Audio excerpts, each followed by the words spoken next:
जय माता दी दोस्तों, कैसे हैं आप सब। दोस्तों बात कर रहे हैं 27 और 28 सितंबर की कि ये 2 दिन मकर राशि वालों के लिए कैसे रहेंगे।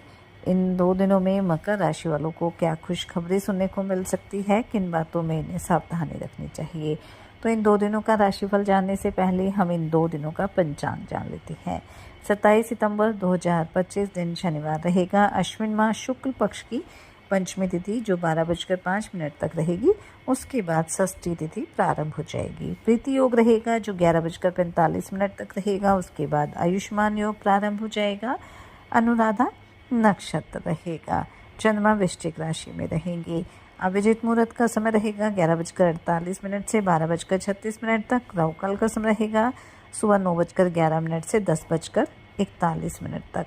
अब बात करते हैं 28 सितंबर के। 28 सितंबर 2025 दिन रविवार रहेगा। अश्विन माह शुक्ल पक्ष की षष्ठी तिथि जो 2:28 तक रहेगी। उसके बाद सप्तमी तिथि प्रारंभ हो जाएगी। आयुष्मान योग रहेगा।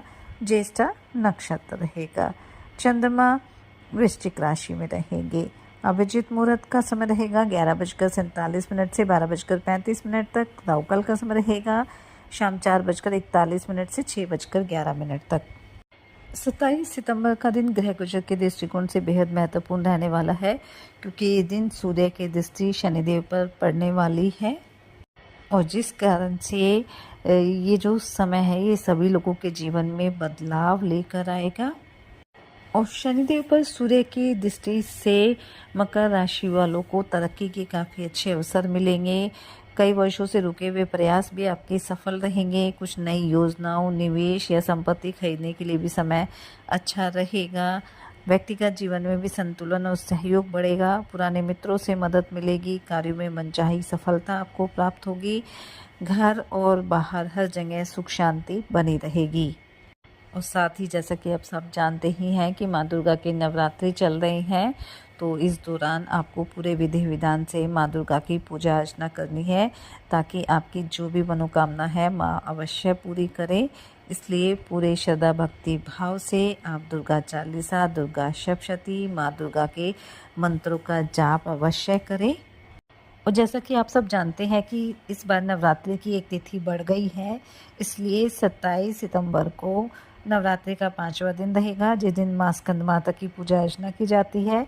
और 28 सितंबर को नवरात्रि का 6वां दिन रहेगा, जिस दिन माँ कात्यायनी की पूजा अर्चना की जाएगी। और साथ ही ये भी कहा जाता है कि नवरात्रि के 5वें दिन सिद्ध कुंजिका स्तोत्र का पाठ करना बेहद लाभकारी माना जाता है, और इससे माता रानी की कृपा दृष्टि प्राप्त होती है और जीवन में सुख समृद्धि का आगमन होता है। वैसे इस पाठ को आप नियमित रूप से भी कर सकते हैं, जिससे आपकी जो भी मनोकामना है वो अवश्य पूरी होगी। परेशानियों से आपको छुटकारा मिलेगा। और अगर आप रोज़ नहीं कर सकते हैं तो नवरात्रि के 5वें दिन इस पाठ को आप अवश्य करें। 28 सितंबर को नवरात्रि का 6वां दिन रहेगा, और इस दिन माँ कात्यायनी की पूजा अर्चना की जाती है। और माँ कात्यायनी की पूजा उन भक्तों के लिए विशेष रूप से महत्वपूर्ण है जिनके विवाह में देरी हो रही है। तो माँ कात्यायनी की पूजा में आप हल्दी की 3 गांठ रखें। पूजा पूरी होने के बाद इन गांठों को एक पीले कपड़े में लपेटकर अपने पास रख ले। इस उपाय को करने से भी जल्दी विवाह के योग बनेंगे। और माँ कात्यायनी के मंत्रों का जाप भी आप करें, इससे आपको मनचाहे वर की प्राप्ति होगी। साथ ही माँ कात्यायनी को शहद का भोग लगाएं और पीले फूल अर्पित करें। इससे आपकी जो भी मनोकामना है वो अवश्य पूरी होगी। तो चलिए बात कर लेते हैं ये 2 दिन मकर राशि वालों के लिए कैसे रहेंगे। ये 2 दिन मकर राशि वालों के लिए लाभकारी रहेंगे। इन 2 दिनों में घर परिवार के सदस्यों के साथ समय बिताने का मौका आपको मिलेगा। घूमने फिरने भी जा सकते हैं, और इस दौरान कोई महत्वपूर्ण जानकारी भी आपको मिल सकती है। आपका सामाजिक दायरा भी बढ़ेगा। भौतिक सुख साधनों में वृद्धि होगी। एक साथ कई काम आपको मिल सकते हैं, जिससे आपकी तरक्की भी होगी। मन में अगर किसी तरह की उलझन चल रही है तो आप अपने माता पिता से बातचीत कर सकते हैं। आपको उसका समाधान अवश्य प्राप्त होगा। इन 2 दिनों में घर परिवार में किसी अतिथि का आगमन हो सकता है। आप अपनी मेहनत से उन्नति की राह पर आगे बढ़ेंगे और कोई बड़ा काम मिलने से आपको टीम वर्क के जरिए काम करने का मौका भी मिलेगा और इससे आपकी कला कौशल में निखार आएगा। आप अपने घर की साज सज्जा पर अच्छा खासा खर्च भी कर सकते हैं, लेकिन आपको हमेशा अपने बजट का ध्यान रखना चाहिए। आपकी आमदनी के सोर्स बढ़ेंगे और इसी वजह से आपका मनोबल भी काफ़ी ऊंचा रहेगा। आपको किसी शुभ और धार्मिक कार्यक्रम में सम्मिलित होने का मौका मिलने वाला है। आपके अंदर प्रेम और सहयोग की भावना भी बनी रहेगी। आप सभी लोगों का सहयोग करेंगे। वहीं कुछ कानूनी मामलों में भी आपको सफलता मिलने वाली है। इन 2 दिनों में आप अपने लक्ष्य पर ध्यान केंद्रित करके चलेंगे तो आपको उसमें सफलता अवश्य प्राप्त होगी। किसी नए काम की शुरुआत भी आप कर सकते हैं, जिससे आपके भविष्य में आपको अच्छा खासा लाभ मिलने वाला है। कोई काम लंबे समय से रुका हुआ था तो उसके भी पूरे होने की पूरी संभावना रहेगी। और विद्यार्थियों के लिए भी 2 दिन अच्छे रहेंगे। पढ़ाई पर आप पूरा ध्यान देने वाले हैं। पारिवारिक दृष्टिकोण से भी ये 2 दिन अच्छे रहेंगे। दाम्पत्य जीवन में खुशियां रहेंगी। प्रेम संबंधों के लिए भी समय अच्छा रहने वाला है। कारोबार में भी आपको अच्छा लाभ मिलेगा, जिससे आपकी खुशी का ठिकाना नहीं रहेगा।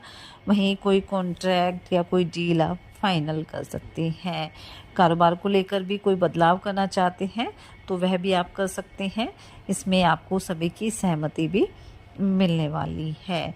जीवन साथी के साथ मिलकर आप संतान के करियर को लेकर बातचीत कर सकते हैं। और जो विद्यार्थी सरकारी नौकरी की तैयारी कर रहे हैं उन्हें अपनी मेहनत में सफलता अवश्य प्राप्त होगी।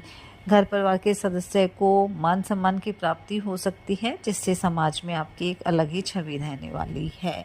जो जातक अविवाहित है उनके विवाह का प्रस्ताव भी इन 2 दिनों में आ सकता है। स्वास्थ्य भी बेहतरीन रहेगा। किसी तरह की समस्या नहीं है, लेकिन लापरवाही ना बरते तो आपके लिए ज़्यादा बेहतर रहेगा। कार्यक्षेत्र में अच्छे काम के लिए कोई पुरस्कार भी आपको मिल सकता है, जिससे आपका जो मनोबल है काफ़ी मजबूत रहने वाला है। अगर कहीं धन फंसा हुआ था तो उसके भी वापस मिलने की प्रबल संभावना रहेगी, जिससे आपका आर्थिक पक्ष भी काफ़ी मजबूत रहने वाला है। अगर आप अपने कारोबार में निवेश करना चाहते हैं, शेयर बाजार, सट्टे, लॉटरी में आप जुड़े हुए हैं तो वहाँ से भी आपको अच्छे खासे लाभ की प्राप्ति होगी। तो कुल मिलाकर देखें तो ये जो 2 दिन है वो मकर राशि वालों के लिए काफ़ी लाभकारी रहेंगे। लाभ के प्रबल योग बनेंगे, इसलिए आप इस समय का फ़ायदा उठाएं, मेहनत करें, अपने प्रयास जारी रखें। साथ ही सच्चे मन से ईश्वर आराधना करें, हनुमान जी और शनिदेव की आराधना करें, हनुमान चालीसा का पाठ जरूर करें। इससे आपके जीवन में सदैव खुशियाँ बनी रहेगी। ये 2 दिन आपके लिए मंगलकारी रहे, शुभता भरे रहे। इसी मंगल कामना के साथ जय माता दी।